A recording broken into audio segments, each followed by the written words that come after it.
Welcome to Mystara for part 4 of the 1030 timeline. Returning to the Gazetteers, we're looking at the Shires, Minrothad, the Orcs Darokin, and Ethengar this time. The economic powerhouses of Mystara took vastly different tacks during the war. Darokin, despite taking horrific losses, upheld its honor in regards to its allies. Minrothad avoided both conflicts at the cost of its reputation. The Broken Lands were gone, and the survivors scattered to the wind. Ethengar was richer than ever, but the Golden Khan wasn't satisfied. Lastly, the Shires were rebuilding, but the carnage tempered their good nature. I'm Mr. Welch, and we're headed back to the future. The Shires took the most damage from the Master's forces, except for Darokin. They were assaulted by Hooligan forces from the south and the Tiger Clan's troops from the west. South Shire was left in ruins, while Heartshire took significant damage as well. The enemy reached as far as the Ithypool River, occupying a third of the nation at the height of the war.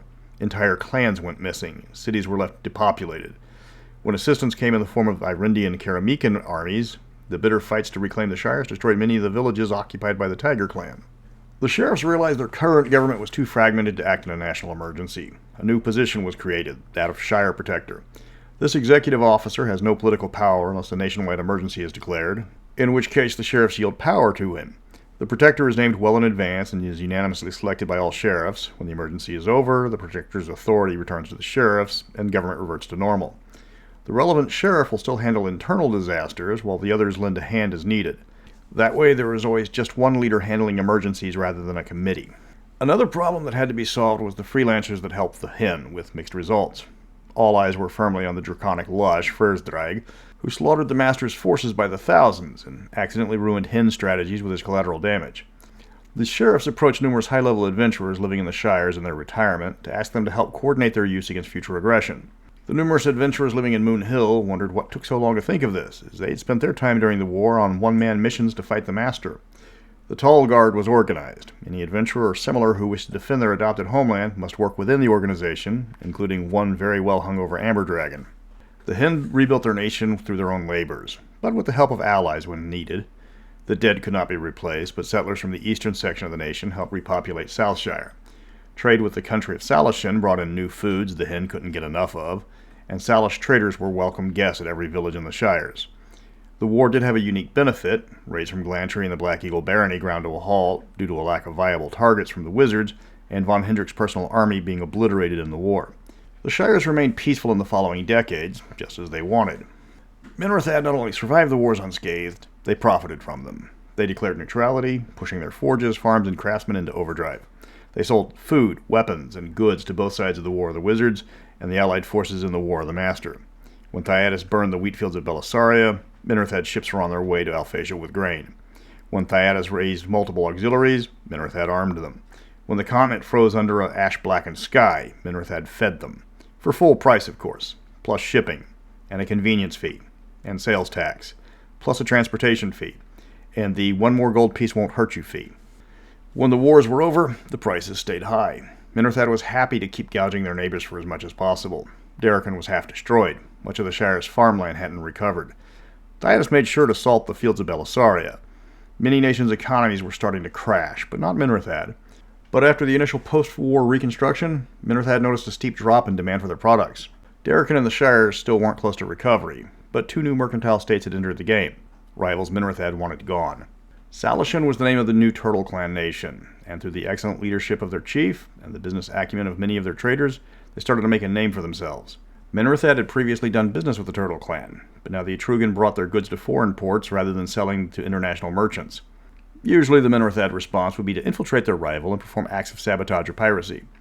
But the problem was the Salish people were old allies with the nearby Irendi, and the Irendi took a dim view on piracy. Infiltration proved to be near impossible for cultural reasons. The Etrugan language was one of the most complex in the world. Minrothad spies could only copy it with magic.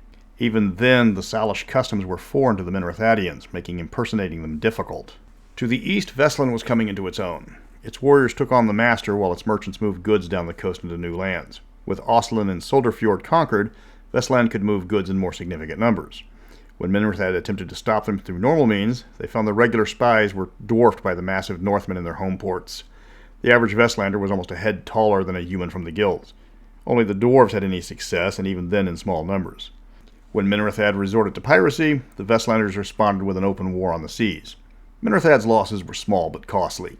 Vestlanders were very good at protecting their ships, and over 3 months, They had doubled their merchant fleet and captured vessels.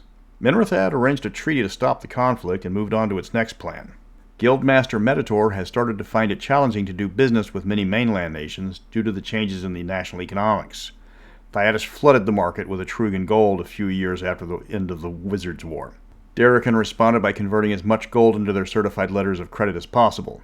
Many merchants have adopted the clocks for payment, refusing to do business in precious metals. Minrothad ships can convert their trade borrowers into clocks, but Darokin takes a cut. In response, Minrothad has started experimenting with its own paper currency, but they're playing catch-up to an economic power one step ahead of them. The situation in Minrothad isn't dire, but murmurs against Meditor are getting louder. The economic boom that Minrothad has enjoyed during the war has long since faded. The dirty tricks they used to push their merchandise have been thwarted through currency manipulation, cultural differences, increased anti-piracy actions, and the inability to speak Etrugan. Several guildmasters are quietly pushing for new leadership, and Meditor's spy network has been working overtime to remove threats as they appear. And the threats are appearing with far more regularity than ever. The Broken Lands are no more, except for a tiny sliver that used to contain the ogres. Most of the tribes were slaughtered on the fields of Favaro, thrown away by the Master as mere cannon fodder. The vaunted legions of Thar were torn apart by dwarven artillery, elven arrows, Karamekan knights, werebear savagery, and the gnomish carpet bombing didn't help. Most tribal leaders fell that day, with a handful of exceptions. Thar escaped from the battle and fled into the mountains of Rockholm.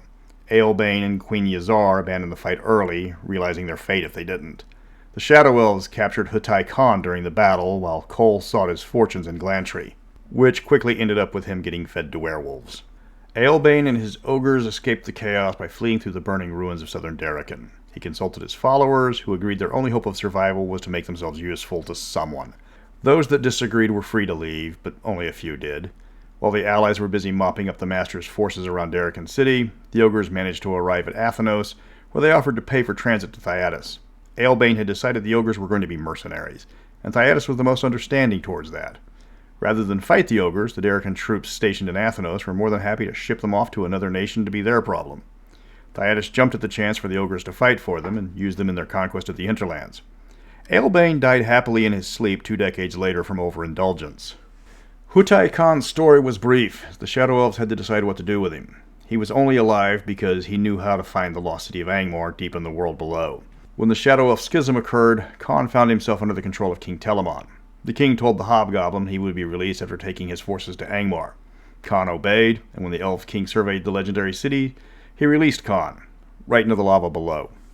Thar and Yazar entered the Makraz Mountains, looking to link up with the humanoid tribes living above Rockholm. They didn't have to look far, as the humanoids were enjoying the dwarves being away to fight in the war. Thar had lost tens of thousands of troops, escaping with just a few hundred when he finally stopped running.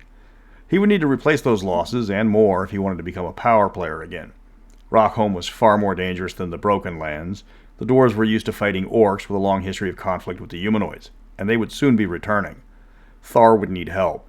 He decided to take a huge risk and cut a deal with the Modrigswerg. Thar had known about the rot dwarves for some time. At least he was familiar with the legends. They could craft anything as long as it was used for carnage and death, which was precisely what Thar had in mind. He told Yazar of his plans, who flat out told her leader it was a very bad idea. She kept telling him it was a very bad idea the entire journey into Solderfjord. He started to think that this was how her former husband felt before Clan Torcrist's axes caught up with him. She nagged him all the way until they reached the Rot Dwarves' cave, when they finally stood aghast at the cursed smith's twisted form. Thar told the insane dwarf what he wanted, a weapon that would draw troops to him so he could conquer the world. The dwarf named his price, the soul of a powerful ally.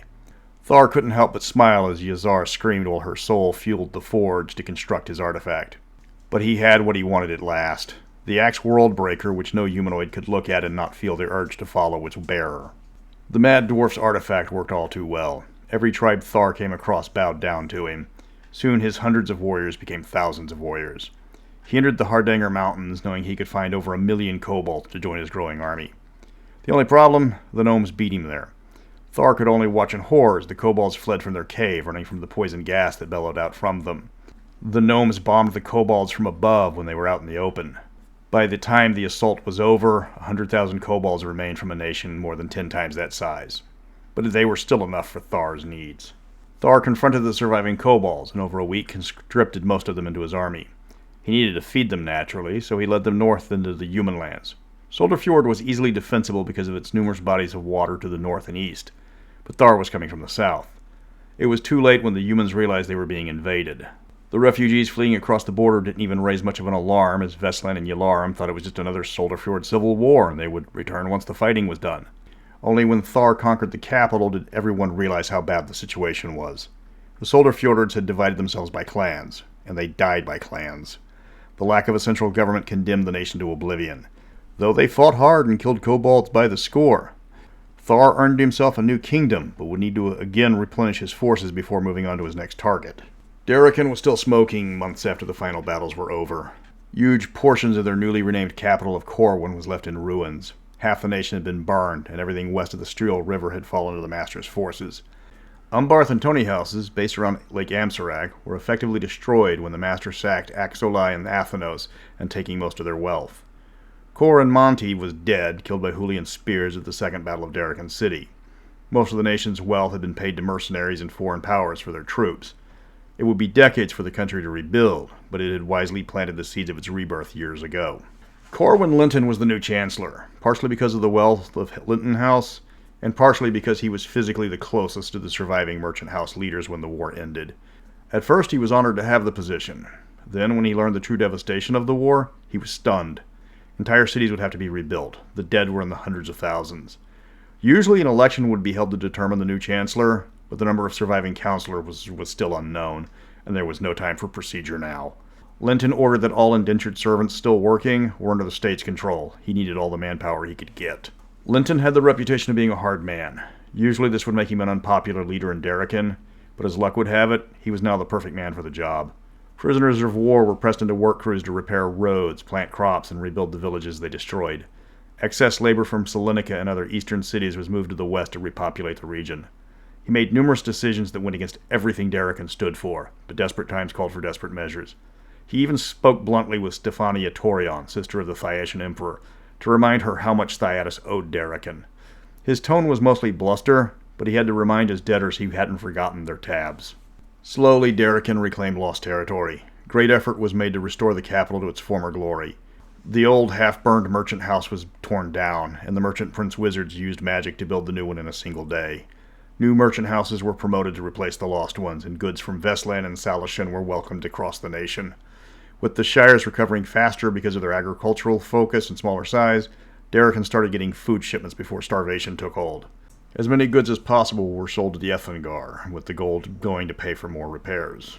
Thyatis' surprise invasion of the Tiger Clan was both a blessing and a curse for Darokin. The destruction of the Tiger Clan meant money could be diverted elsewhere rather than defending the region. But in the span of a year, Thyatis paid back its debts in full. It's quite sizable debts. Now Darokin had more gold than it needed as Thyatis went on a spending spree for Darokin goods to celebrate. The gold poured in and started to saturate the economy. Inflation was taking hold. Something had to be done before the rebuild was stalled because of rising prices. Linton decided to fast-track Darokin's transition to paper money. He set an exchange rate for coinage, and soon the merchant houses started buying up all the gold they could physically store. Transactions over a certain amount were restricted to paper currency only, forcing the merchants to switch to paper money even faster. There was tremendous pushback, but eventually the policy became accepted and precious metals stopped being used for common currencies. While Darokin was reforming its coinage and restoring its destroyed cities, a shadow from its past emerged. Unknown patrons hired multiple powerful adventurers to investigate Castle Ithel and finally slay the evil contained within. A dozen went in, and that night sailors across Lake Amsarak could hear the sounds of battle echoing from the castle. The following day, 3 adventurers came out of the castle to announce the demon that had haunted it for centuries was no more. Castle Ithel was finally freed from its curse. Then their mysterious patrons revealed themselves to the public. The survivors of House Ithel finally came out of their self-exile. With the wealth contained in Castle Ithel's vault, the claimants had enough wealth to become the 4th largest house in Darokin. They began their operations again from Akaros, sending luxury goods to Corwin and the surrounding cities, all the way to the lands beyond. They avoided questions about their missing years, only claiming they were victims of an attempted magical assassination that destroyed their house in one night. There were no records of what actually happened, only speculation and the word of House Ithel. Their descendants were well integrated into Darokin society, having married into positions of power through the years. The merchant house seemed poised to again regain its lost strength. Corwin Linton served as chancellor for almost 2 decades before time finally caught up with him. He was old when he first took control of Darokin and served his nation well, if not a bit sternly. Even when a vote was finally called to decide on a chancellor 2 years after the war, he won in a landslide. Still, the burden of leadership had taken its toll, and he finally passed away surrounded by family. A new chancellor was needed, and in a surprise vote, Stuart Ithel, the new head of his family, was elected by a large margin. Many are apprehensive about the intentions of this relative newcomer to Darokin politics, but his natural charm is appeasing his critics for now. Moglai Khan was possibly the strongest leader coming out of both wars. His surprise attack on the Master allowed his men to loot the Hulian baggage train in the aftermath of the Battle of Favaro. His troops had been complaining about the lack of victories that he had brought them, but in a single battle, they sang his praises long into the night. His nation became one of the wealthiest, though that was only mainly because of the other powerful nations being reduced to rubble. But one victory was not going to be enough for the Golden Khan. His armies were at full strength, but again his targets were limited. As much as he would love to raze Glantry to the ground, the bottlenecks that serve as the only access into that nation meant it was easily defendable. Darokin had just been devastated. Horses were useless in the elven forests. Vestland was one mountain after another, followed by heavily forested hills before you got to the actual people. Helden was too spread out to be worthwhile. He decided to go into Windar, as the nation was remote enough to prevent allies from coming to its aid, but small enough to make the conquest feasible. The hordes of the Khan rolled into the Elven nation 2 years after Darokin made peace with Hul. The initial assault took a quarter of the country before they could even respond. When the Windarian king went to meet his invaders on the field of battle, he brought the Elven Star, an artifact that greatly expanded the power of his spells. It had been used to destroy entire armies with a single fireball, and he expected the same to happen here. Except Ethengar doesn't play fair. When their army appeared, they were driving captured Windarian civilians before them. The king couldn't target the horse warriors without killing thousands of his own people. The good-hearted king hesitated, and the Ethengarians overran his position. Windar quickly fell, but the Khan left it a vassal state. He wasn't interested in personally ruling the tiny nation. He had grander plans. Though Moglai kept the Elven Star as a prize, he also let the king keep his throne as long as the tribute kept coming in.